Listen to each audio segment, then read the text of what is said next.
Jesus to your company. It won't be a bitter company. You gotta add Jesus. Tell your neighbor Adam. You had him, but now Adam. You had him, not Adam. Jesus is the missing ingredient to your friendships. That's why they don't want to come to church. Because when you get to the table, you still drink bitter waters. That's why you're still drunk and you can't get yourself together. Because you keep them out the recipe.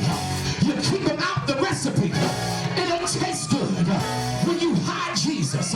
You can't put them in the back pocket and then put them back on when you want to be spiritual. You gotta keep them on the table. Oh my God. Not the bottle, but put the Jesus on the table so we can serve nations so they won't be intoxicated with a false drink. But when we serve people, the wine of the Holy Ghost, we make them drunk in the Spirit. Come on, to somebody. See, I drink to that. That's why even on the cross, he said, I thirst. Tell somebody, say, the recipe to better is Jesus. That's why when he was on the cross, he said, I thirst. He was looking for somebody to bring him a drink. And there's many people here who are still thirsty. But tell your neighbor, put down the bad waters.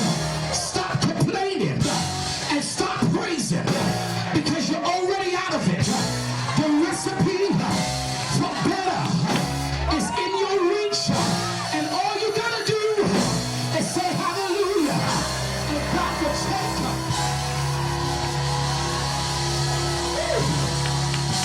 Somebody praise him.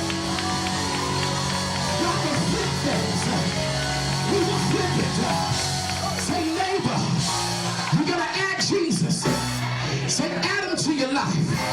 You already have him in your life, but add him to your life. It's a choice. If you want better, stick to the recipe. The Bible's full of recipes.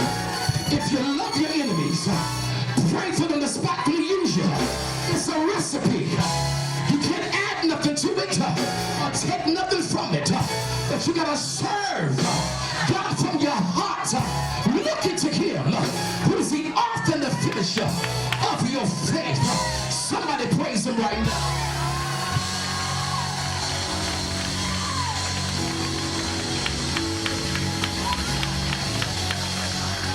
Grab somebody by the hand and say, no more bitterness.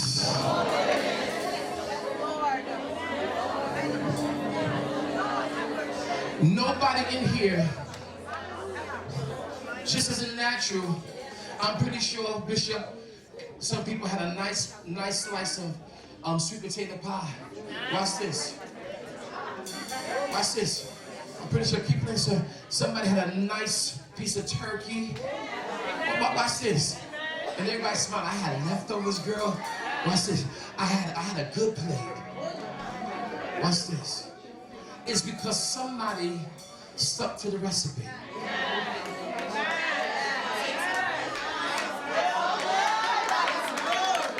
But you got bitter Christians.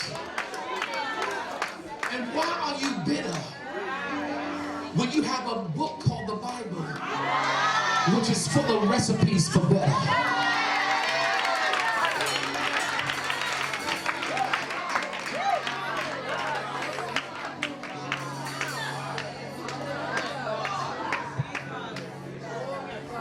And we were confident. I don't know amen. Jackie, people confident. Child went to such house, and her mother made that cheesecake.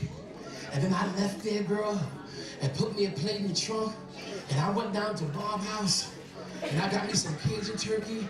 And I went down to Shalana's house. I love how she make that coconut this and that. But look at this. We're confident about going places and making plates.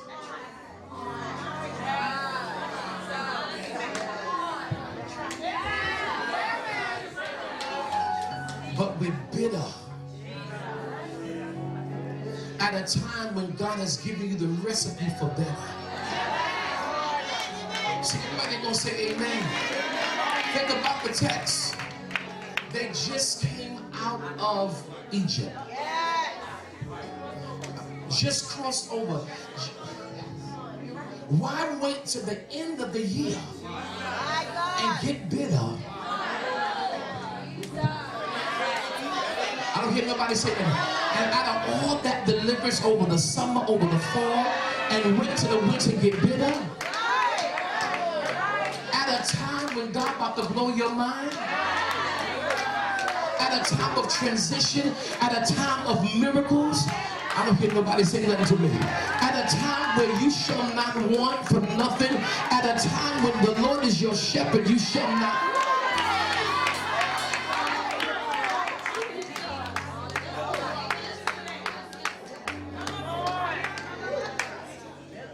The pastor said, y'all complaining. Moses went to the Lord and said, let me go to the Lord. We've been here. And it was 3 days after the Red Sea closed. 3 days after you've seen waters here and there. You've seen miracles. And you sit in the church. And what happened? Oh, she said this to me. What she did to me? What they do? Let me borrow your pocketbook, honey. Let me borrow your pocketbook. Let me do the church. This is why people get bitter again. Come here, man of God. Instead of taking what you've accumulated in your life as your safe zone, because people want his blessings. I ain't getting no amens. They want his blessings, but they still want to keep their recipes. So she do this to me, I ain't speaking no more. I ain't doing this. It's a recipe for bitter. All y'all chefs, and that's why you bitter. Because you eat your own appetites, you eat your own recipes, you're bitter.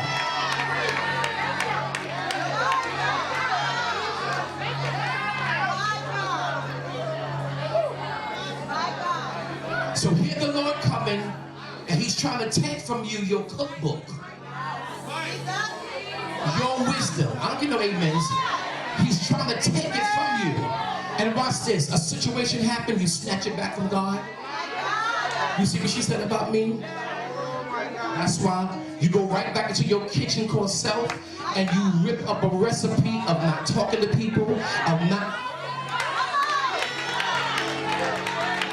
And all that miracles and all those deliverance, all those good things happened this year, and some of you still got your own cookbooks of excuses, your cookbooks of, and that's why when the bishop said and the man of God said certain things, some of you couldn't even move. You know why? Because you know why? What you eat. You came here already with a bread of your excuses. You already had a yeast. You already had something rising up in you because it's bitter. You drink up those horns and demons, and you forgot God's deliverance for your better has already been given to you. And this is why the imbalances in the church. Because you have, in the midst of what God is declaring, you know, amens in here. He's declaring it. And it is so. It is so. And now, I don't mean to get graphic, but now what happens when you eat bad food? You get the runs. You're unstable. You drawing back. And people asking you, what have you been eating? Who table you eat from? Who served that recipe? Well, my aunt was like that, and my grandmother, and you know, all my cousins, that's how we are as a family. So the recipe runs through the family.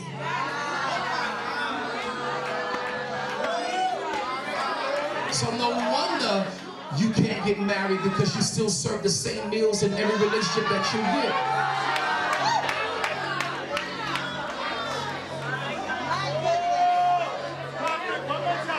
Your mother cooked it, your father cooked it, your aunt cooked it, to the point you don't even need a book no more. You know when somebody makes something for so long, they don't need a measuring cup? Okay. They don't need a cup no more, because they know that's enough, that's good. That's good right there, y'all. That's just how I am. That's just how I am, you know? That's how I am. My mother was like that. My father was like that. You know, my whole family, my aunts, you know, my whole family. That's how we all are. You know, we all serve the same, and you'll all serve the same meal.